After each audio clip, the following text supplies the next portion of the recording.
que está acontecendo aí sobre a proteção ambiental. Então vamos para mais uma pergunta.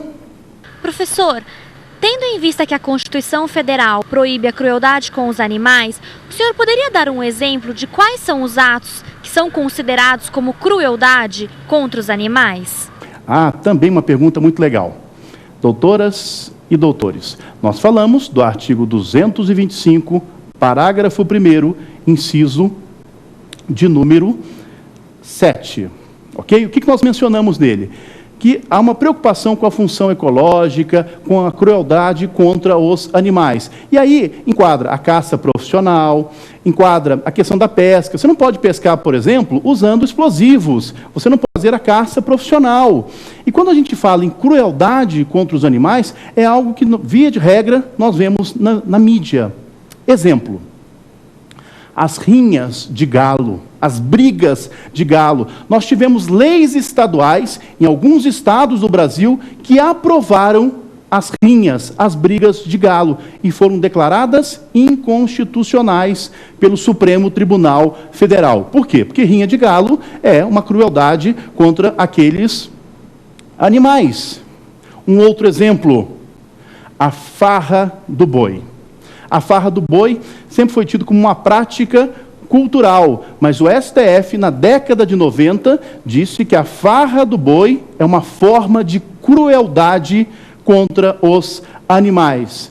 E essa decisão, na época, não foi uma decisão unânime, né? Há uma menção muito feliz do ministro Francisco Rezec, que ele diz que uma crueldade contra um animal, né, o cidadão, o sujeito, está a meio passo de uma crueldade contra o ser humano. Esta é uma frase, né, uma passagem de grande sensibilidade do ministro Francisco Rezec.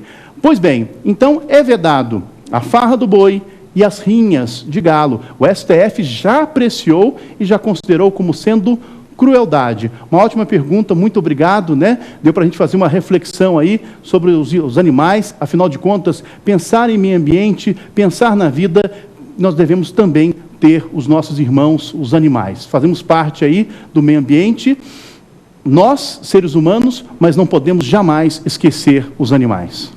Vamos para uma próxima pergunta.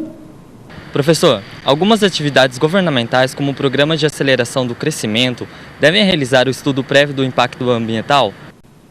Uma pergunta, né, contextualizada com a realidade política, com a realidade econômica do Brasil. O PAC, Programa de Aceleração do Crescimento, né, um programa governamental aí para enfrentar a crise.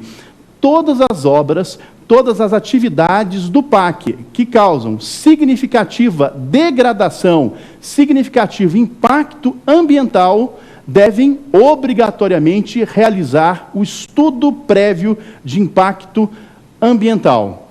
Reparem, o estudo prévio de impacto ambiental é somente, tão somente, para as atividades impactantes, de significativo impacto ou degradação ambiental. Não importa se obras realizadas pela iniciativa privada ou pelo governo. É bom deixar bem claro que o poluidor, o degradador, ele pode ser pessoa física, ele pode ser pessoa jurídica, de direito privado ou de direito público. Portanto, a realização do EIA-RIMA, ou do estudo prévio de impacto ambiental, cabe tanto aos particulares quanto ao governo. Neste caso, o PAC, se uma obra inserida no PAC causar significativa degradação, significativo impacto, deverá obrigatoriamente realizar o estudo prévio de impacto ambiental. Repare o nome, estudo prévio, antes da realização da atividade. Nós sabemos hoje que há toda uma discussão no âmbito político, dentro do Congresso, com relação às atividades ambientais e às atividades econômicas. Com todo respeito, né, a posições divergentes, é preciso deixar bem claro que nós não podemos, né, dispensar o EIA-RIMA para atividades impactantes ou que causem significativa degradação ambiental. Uma ótima pergunta, muito obrigado, agradeço ao nosso colega e passamos para mais uma. Professor, além do artigo 225, qual outro artigo da Constituição aborda o meio ambiente? Legal. Pois bem, Hoje nós escolhemos o artigo 225, mas é possível discutir a proteção ambiental constitucional a partir de uma discussão sobre as competências constitucionais, artigo 21, 22, 23 e 24 da Constituição. A competência dos entes federativos, as competências da União, dos estados, do Distrito Federal e dos municípios. Qual é o papel de cada um desses entes na proteção ambiental? O artigo 23, por exemplo, fala da competência administrativa, da competência material.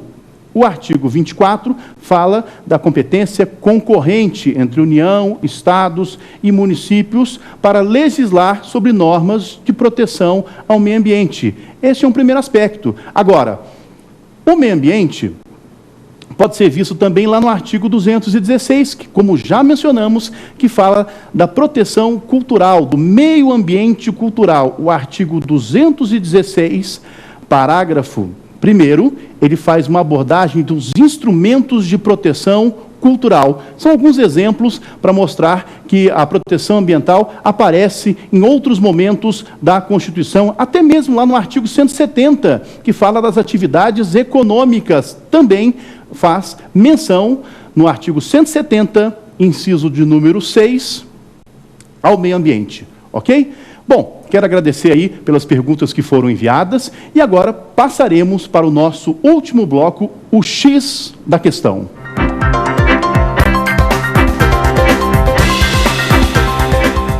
Olá, doutoras e doutores, estamos no terceiro e último bloco, o X da questão. Nele, vamos responder questões da OAB de provas anteriores, ok? Então vamos lá, vamos para a primeira pergunta, uma questão da OAB do Mato Grosso, do ano de 2006. Assinale a alternativa incorreta.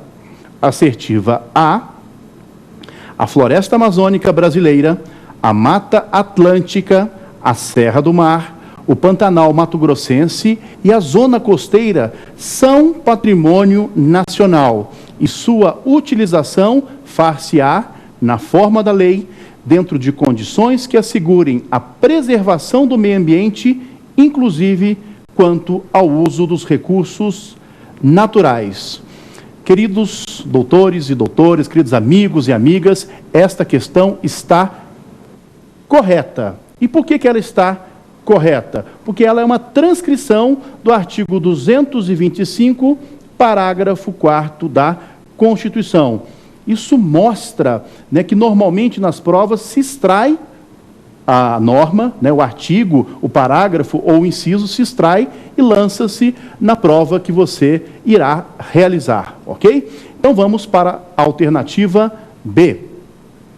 As condutas e atividades consideradas lesivas ao meio ambiente sujeitarão os infratores, pessoas físicas, a sanções penais e administrativas, somente incumbindo as pessoas jurídicas a obrigação de reparar os danos causados. Doutores e doutoras, esta é o X da questão. E por que é o X da questão?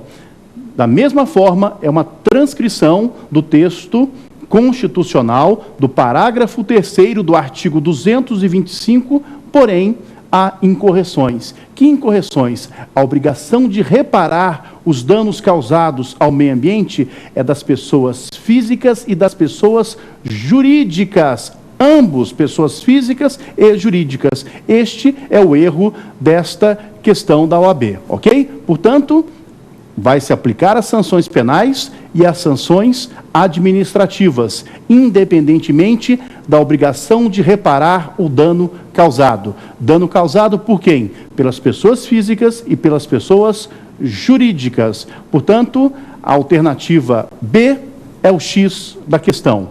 Vamos para C. As usinas que operem com reator nuclear deverão ter sua localização definida em lei federal, sem o que não poderão ser instaladas. Trata-se de mais uma transcrição, artigo 225, parágrafo Sexto, só que essa transcrição está correta. Portanto, doutoras e doutores,